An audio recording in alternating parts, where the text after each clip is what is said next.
Bab 16. Bermalam di villa.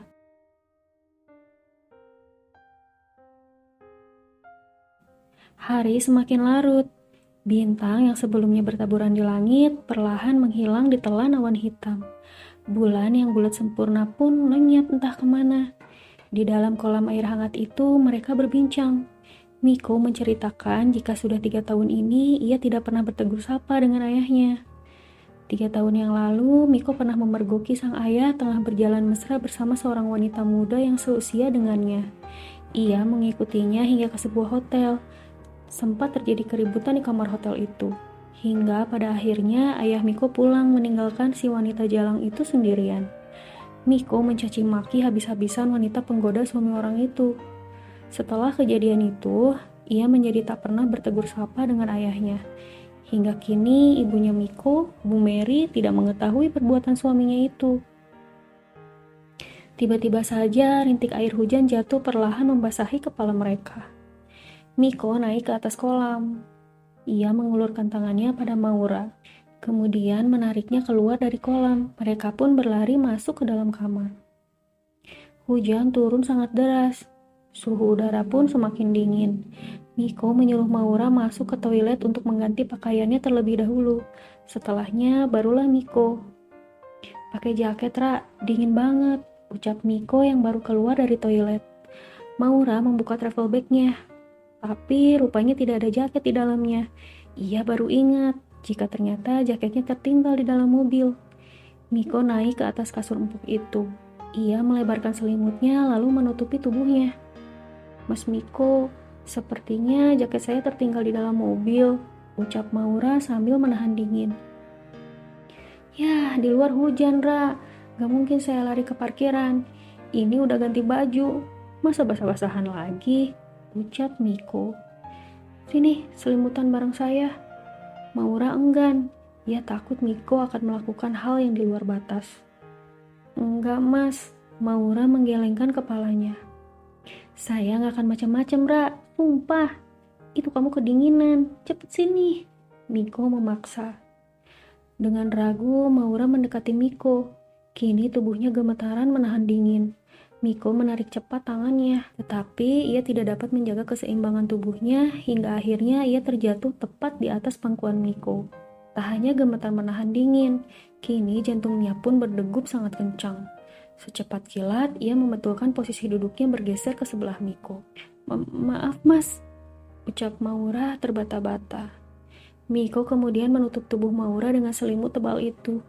Ia menggenggam tangan Maura. Sini, tangan kamu, supaya nggak dingin. Miko menggenggam erat kedua tangan Maura.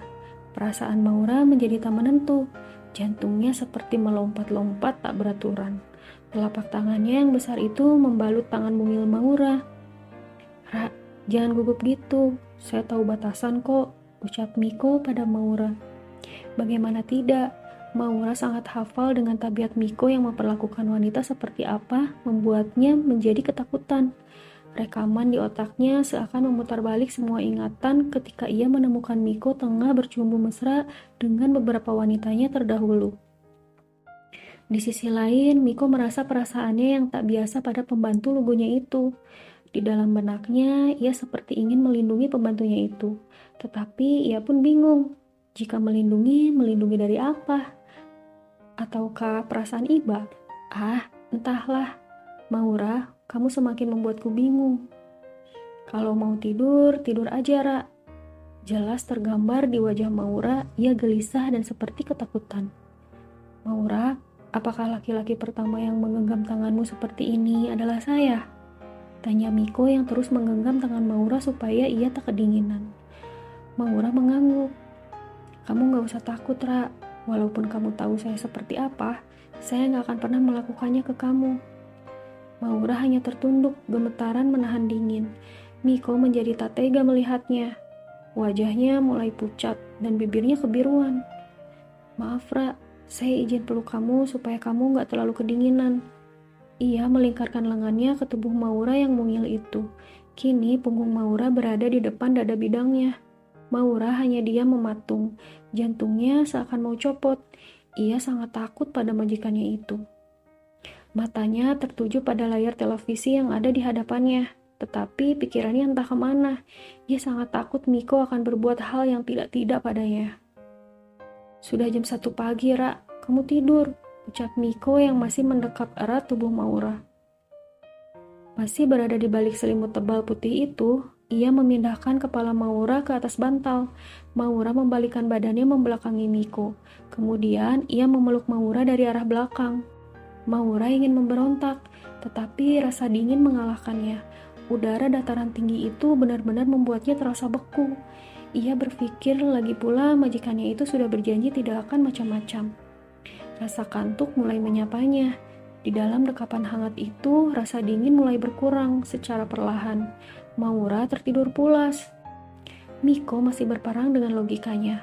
Mengapa ia bisa begitu khawatir dengan pembantunya itu? Sebagai pria normal yang tidur bersama seorang wanita, sudah pasti otaknya bertraveling dan nafsu birahinya muncul. Tetapi kali ini Miko menahannya sekuat tenaga. Karena ia sadar wanita yang sekarang tengah tidur dengannya adalah wanita yang sangat berbeda dengan wanita-wanita terdahulunya. Perlahan, rasa kantuk mulai menyapanya. Miko menoleh ke arah Maura yang sudah tertidur pulas. Perlahan, ia membelai rambut halusnya, hingga akhirnya Miko pun tertidur. Suara alarm ponsel telah berbunyi. Jam menunjukkan pukul 7 pagi. Maura membuka matanya. Ia mendengar suara degup jantung yang berdenyut beraturan. Juga terasa hembusan nafas hangat di atas kepalanya. Seketika ia tersadar. Kini kepalanya berada di atas dada bidang Miko. Tangannya memeluk badan Miko hingga kedua bukit kembarnya itu menempel erat di pinggiran dada Miko. Satu kakinya pun menindih kaki Miko yang terlentang. Ia segera beranjak dari tidurnya. Ketika akan berdiri, Miko menggeliat, melingkarkan tangannya ke pinggang Maura kemudian menahannya untuk bangkit. Mau kemana, Ra? Masih pagi, ucap Miko dengan suara serak. Maura membolakkan matanya. Ia terdiam membeku. Ternyata selama tidur tadi, majikannya itu tahu jika ia memeluknya. Ah, kenapa bisa? Maura langsung menutup wajahnya menggunakan kedua tangannya karena menahan malu. Ia melepaskan pelukan Miko di pinggangnya, kemudian berjalan cepat masuk ke dalam toilet. Apa yang terjadi semalam? Miko tidak melakukan hal yang di luar batas, kan? Bisa-bisanya saya memeluknya. Entah mau disimpan di mana muka saya. Ia menyalakan keran air hangatnya. Kemudian ia mandi dan mengganti baju tidurnya dengan baju pemberian Miko tempo hari karena perbekalan baju bersihnya sudah habis. Dengan mengenakan dress putih selutut bermotif bunga-bunga itu, Maura terlihat sangat cantik dan elegan. Ia membuka pintu toilet secara perlahan agar tak membangunkan Miko. Tapi rupanya Miko tengah duduk melihat ke arahnya. Segera ia kembali masuk ke toilet itu dan menutup pintunya. Jantungnya kembali berdegup kencang. Ia merasa sangat malu pada majikannya itu. Malah balik masuk. Sini, ucap Miko dari atas tempat tidur. Perlahan, ia keluar dengan wajah tertunduk menahan malu. Maaf Mas Miko, saya tertidur dan tidak sadar dengan apa yang saya lakukan. Pagi itu, Maura terlihat sangat cantik di mata Miko. Dengan memakai dress pemberiannya, Maura berjalan perlahan mendekati Miko yang tengah duduk bersandar di atas kasur empuk itu. Kaki yang putih mulus itu terlihat sangat cantik dan seksi. Wajah cantik natural dengan rambut panjang sebahu itu membuat Miko seolah terhipnotis. Maura duduk di pinggiran tempat tidur itu sambil tertunduk malu. Mas Miko, maafin saya kan mas? Tak mendapat jawaban dari Miko, ia mengangkat kepalanya. Kemudian menoleh ke arah Miko. Terlihat Miko sedang memandangi dirinya.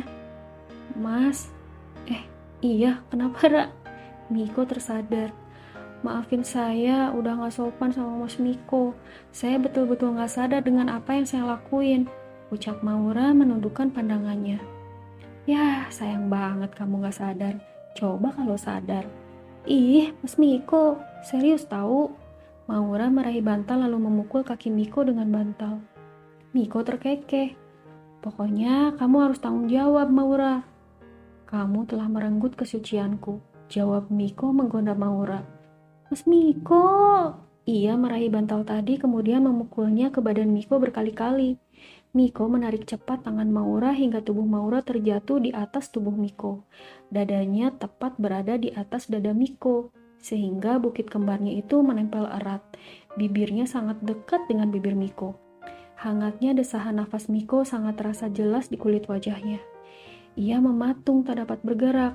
Miko mendekat menahan tubuh Maura dengan kedua tangannya, agar ia tidak bisa meronta. Maura membeku. Degup jantungnya kian cepat dan seakan mau copot. Miko mendaratkan bibirnya di kening pembantu cantiknya itu. Sekarang ia sudah tidak peduli siapa Maura. Ia hanya mengikuti kata hatinya. Kini ia tak mampu lagi membohongi perasaannya. Pembantu asal desa itu perlahan telah mengisi hatinya. Maura, maafkan saya. Saya ingin menjadi laki-laki pertama yang mengisi hatimu, ucap Miko dengan suara setengah berbisik. Bab 16 selesai. Tunggu kelanjutannya di bab 17 ya. Buat teman-teman yang belum subscribe channelku, silahkan di subscribe dulu. Terima kasih.